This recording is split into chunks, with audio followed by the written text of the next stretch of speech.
So this report has just come out. Yeah. It exonerates you completely. Do you feel exonerated? Yeah, I do. Now, that was Governor Christie, of course, telling Fox News he felt vindicated by reports that his own lawyers wrote saying that he'd done nothing wrong in Bridgegate and the host of other scandals that have been dogging the New Jersey chief executive. Well, that was about 2.5 weeks ago, but since then, we've got more information that's been trickling out, including a lot more in the last day or so that may puncture that Christie confidence. Right, Andrew? Yeah, Rich, and the oddity is that many of those developments that we're about to report on came from the same report that led to Christie feeling he felt vindicated.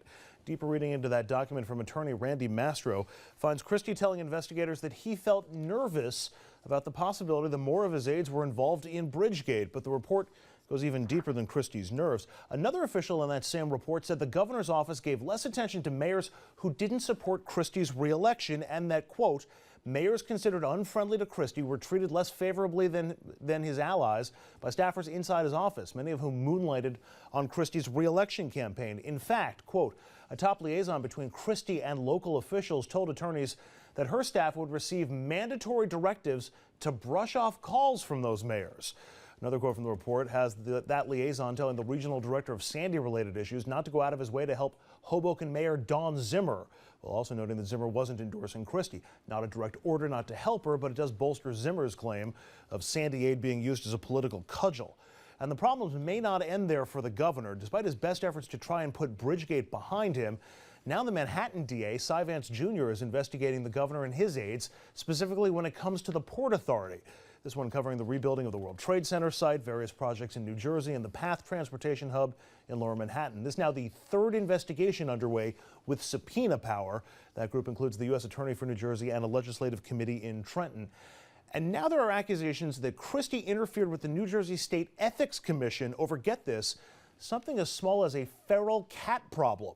People connected to the commission say a member of Christie's staff used her state email account to influence her county health department to handle some feral cats on her property. No big deal, but here's the problem.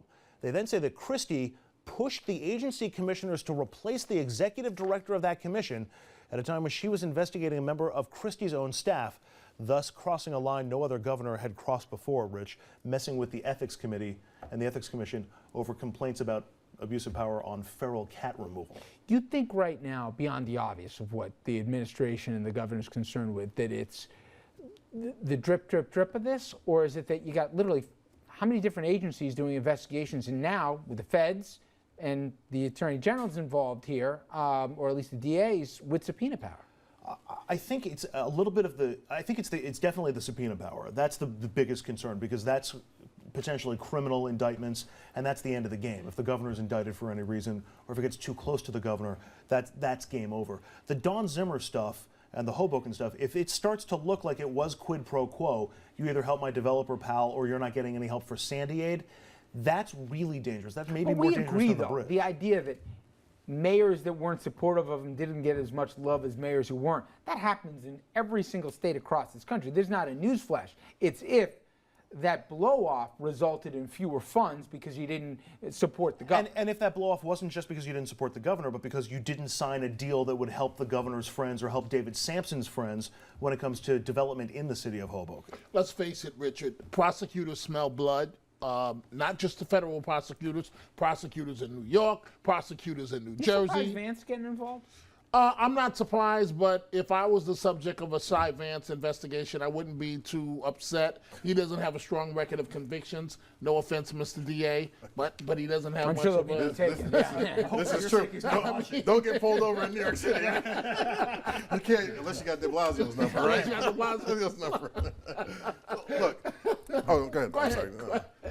I mean, look, we've seen the governor of New York be accused of interfering in the Moreland Commission and ethics investigation. So, you know, that's happened in New York, it's happened in Jersey, allegedly. We'll see what happens. Nice try to connect the two. One is that he killed the commission, which is different than getting involved and manipulating it. Well, you know, again, the U.S. Attorney said, the U.S. Attorney of New York, Pete Barrett said, you know, nothing's off limits. I will investigate whether Cuomo got involved and involved in the ethics investigation into his office. But So it didn't do anything to help Christie, the bully image. The fact that It's he's just, funny, he's just that's not. exactly the same exact Yeah, word I was look, about to use. Everything that made, I'm sorry for cutting you guys off, No. everything that made Governor Christie successful in terms of bullying others, he's now scared to death because that bullying is coming back to haunt him. And the question is, how close did he get to the line and how much did he go over it? And anyone that knows his type personality knows he crossed that line a long time ago. yeah, I think the feeling of Christie administration among his staff even is kind of,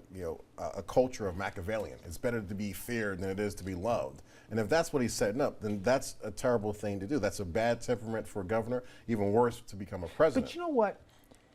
The one thing I'm taking away, and I'm not connoting as much as you'd love me to, Governor Cuomo, but Keep going. I've learned, you've seen here, when a chief executive says, you know what, forget about my enemies here. Even people in my own party, I want to make it clear there's only one king, and they don't do anything to help out. Forget the statewide guys of their own party.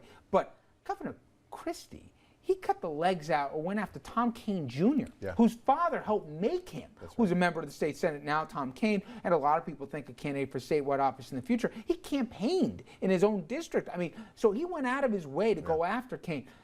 When you do those things, there's nobody lining up to support him right now within his own party, and I take note of that. And whatever it's worth, maybe it's a hard thing to support him right now, but more people could be. Without being politically dangerous, they could say, give the governor the benefit of the doubt. I'm not hearing that. 6 months ago, there were a lot of people saying the Tony Soprano as governor, if you will, if you want to make that comparison, actually worked in his favor. I'm not going to name names who at this table was saying that. I didn't mind that, But now it's working against him. And I think it, as Dominic pointed out, it works until you get so far and you cross so many people, and then all of a sudden it becomes a liability for him.